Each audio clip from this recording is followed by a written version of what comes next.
할렐루야. 매일같이 말씀으로 새 힘 얻으시는 우리 성도님들을 진심으로 축복합니다. 날마다 부활의 산 소망으로 승리하시길 간절히 축원드립니다.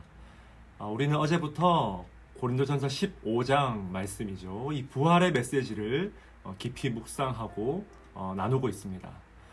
잠시만 이 고린도전서 이 말씀의 전체적인 이 구조를 한번 생각해 볼까요? 사도 바울은 고린도 교회에게 이 지금 편지를 쓰면서 가장 먼저 십자가 복음을 그들에게 분명히 제시했습니다. 여러분 1장 17절 말씀 기억나시나요? 십자가의 도가 멸망하는 자들에게는 미련한 것이요 구원을 받은 우리에게는 하나님의 능력이라. 아멘. 바울이 영적으로 이 고린도 교회를 진단하니까요, 십자가 복음이 부재할 때, 다시 말해서 십자가의 그 은혜가 우리에게 희미해질 때, 그때 뭡니까? 모든 영적인 문제들이 바로 거기에서 시작되더라는 거예요. 그렇다면 해결책도 뭡니까? 바로 이 십자가 복음을 다시 회복하는 것이죠. 그래서 바울은요, 편지의 이 서두에서 이 십자가 복음의 기초를 다시 세우고 나서야 다른 모든 문제점들을 이제 하나씩 다루는 거예요. 우리가 지금까지 그 모든 문제들을 살펴봤죠. 자, 그리고 이제 이 편지를 닫을 시점이 되었습니다. 15장. 그러니까 이 편지의 결론에서 뭡니까? 바울은 이제 복음의 또 다른 이 핵심 요소인 바로 부활의 능력을 선포하기 시작합니다. 정말 여러분, 사도 바울스럽지 않습니까? 바울은 정말 이 내용이 복음적일 뿐 아니라 편지의 구조도 복음적이죠. 그렇다면 바울이 왜 이 부활의 복음을 마지막으로 제시합니까? 이 부활의 믿음이 흔들리면, 이 부활의 복음이 흔들리면 단순히 우리의 막연한 미래에 대한 어떤 믿음이 흔들리는 정도가 아니라 뭡니까? 현재의 삶이 흔들린다는 거예요. 여러분, 이것이 굉장히 중요합니다. 부활에 대한 확신이 흔들리면요, 현재가 무너진다는 거예요. 부활에 대한 소망이 흔들리면요, 우리는 마치 부활이 없는 자처럼 이 현재의 시간을 살아가게 됩니다. 부활이 없는 자처럼 이 세상의 이 썩을 것에 대하여 지나치게 집착을 하고요, 부활이 없는 자처럼 세월을 아끼지 못한 채 그렇게 살아가고요, 부활이 없는 자처럼 남들에게 돋보일 수 있는 어떤 재능이나 이 은사에 지나치게 집착하게 되더라는 거예요. 그래서 바울이 진단합니다. 너희가 겪고 있는 모든 교회 내의 문제들, 신앙의 문제들, 뭐가 빠져서 그렇다고요? 바로 부활의 복음이 부재할 때. 이 바울의 진단은요, 너무나 날카롭고 정확해요. 십자가 복음, 이 부활 복음. 이 토대가 흔들리면요, 교회 공동체는 무너진다는 거죠. 자, 우리가 이제 살펴볼 단락은요, 이제 바울이 예수 그리스도의 부활에 대해서 먼저 서론적으로 선언한 다음에 이제 본격적으로 죽은 자의 부활이 없다고 주장하는 이 사람들을 향하여서 조목조목 논박하기 시작합니다. 12절 말씀에 보니까요, 너희 중에 어떤 사람들은 어찌하여 죽은 자 가운데서 부활이 없다 하느냐. 여기서 이 죽은 자의 부활은요, 문자 그대로 직역하면 시체들이 일어나는 것을 의미합니다. 더 적나라하죠. 원색적이죠. 그러니까 바울이 지금 이 논쟁의 대상자로 지금 무대 위에 세운 사람들이 어떤 사람들입니까? 영의 부활은 믿어요.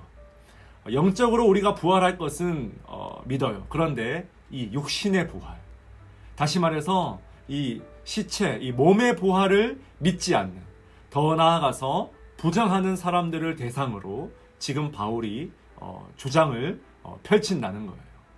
자, 그렇다면 이들이 왜 이 몸의 부활을 부정했을까요? 이 당시에 이 헬라 철학자들, 그러니까 이 지식인들 세계에서는요, 영혼은 거룩하고 좋고 선한 것이지만 이 육신은 나쁘고 악하고 열등한 것이다, 이런 생각들이 만연했어요. 몸의 부활은 필요 없다는 거죠. 이게 뭘 의미합니까? 복음의 핵심을 그 당시의 철학과 그 당시의 사고 체계에 맞지 않는다고 해서 이 철학을 수정한 것이 아니라 복음을 수정해 버린 거예요. 여러분, 우리도 은연중에 그런 시도를 할 때가 있지 않습니까? 원색적인 이 복음을 내 삶의 습관이나 이 시대의 상식이나 지식에 비추어서 이 복음에 물을 타버리는 경우가 얼마나 비일비재하게 일어납니까? 복음을 중심으로 내 삶이 변화되고 복음을 중심으로 철학과 사상이 수정되는 것이 아니라 지금 정반대로 복음이 오히려 수정되고 있는 그런 상황이라는 거예요. 몸은 열등한 것이고 다시 부활할 소망이 없는 그냥 썩어져 버릴 것들이니까 내가 이 몸을 가지고 어떤 죄를 짓든 아무런 상관이 없다는 거죠. 왜요? 어차피 영혼만 부활할 것이니까. 그래서요, 지금 바울이 어떤 수사학적인 전략을 펼칩니까? 그래, 너희들의 주장이 맞다고 한번 가정해보자. 너희 말대로 육체의 부활을 부정한다면, 너희가 그렇게 혐오하는 이 육체의 부활을 부정한다면 대체 어떤 논리적인 결과가, 필연적인 결과가 나오는지 한번 얘기해보자는 거예요. 이것이 바로 바울의 유명한 주장, 만약 부활이 없다면 이라 불리는 가정법이죠. 그래서 오늘 말씀 단락을 여러분 잘 보시면 6번의 if가 등장합니다. 13절부터 쭉 나오죠. 만일 시체가 다시 일어나는 일이 없다면, 만일 그리스도의 몸이 죽은 시체로부터 그 몸이 일어나지 않았다면 이 말이에요.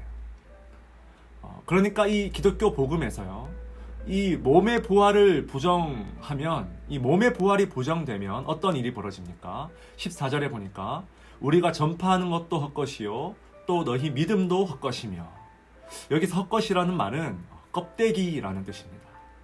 알맹이가 빠진 빈 껍데기에 불과하다는 거예요. 그뿐입니까? 육신의 부활이 없다면 지금까지 사도들이 열심히 전한 복음도 헛것이고, 무엇보다 하나님이 예수 그리스도를 다시 살리신 그 새 창조의 일도 없을 것이며, 마지막 19절 보십시오. 모든 사람 가운데 우리가 더욱 불쌍한 자이라라. 우리가 바로 이 몸의 부활을 바라보면서 이 세상의 기쁨을 거부하고, 이 세상의 즐거움을 뒤로하고, 이 세상의 쾌락을 향해서 눈을 감고 있는데, 이 몸의 부활이 없다면 지금 이 인내의 길을 묵묵히 걸어가는 누굽니까? 사도 바울과 그 복음 전도자들이 가장 불쌍한 자가 된다는 거예요. 사랑하는 여러분, 이 고린도 교회인들은 자신들의 지식, 자신들의 고정관념, 자신들의 철학으로 이 부활 복음에 적당한 수정을 가하고 싶었어요. 조금 더 세련된 복음, 조금 더 깔끔한 복음, 조금 더 이해될 만한, 조금 더 일반 사람들이 듣기에 편안한 그런 복음. 그러나 바울이 말합니다. 너희들이 주장하는 그런 것이 정말 복음이라면 기독교는 기독교일 수 없다. 즉 기독교의 모든 토대가 가진 그 능력을 다 잃어버리고 만다는 거예요. 우리는 이러한 확신에 찬 바울의 복음 선포를 통해서 무엇을 깨닫게 됩니까? 이 육신의 부활은 너무나 명백한 진리다.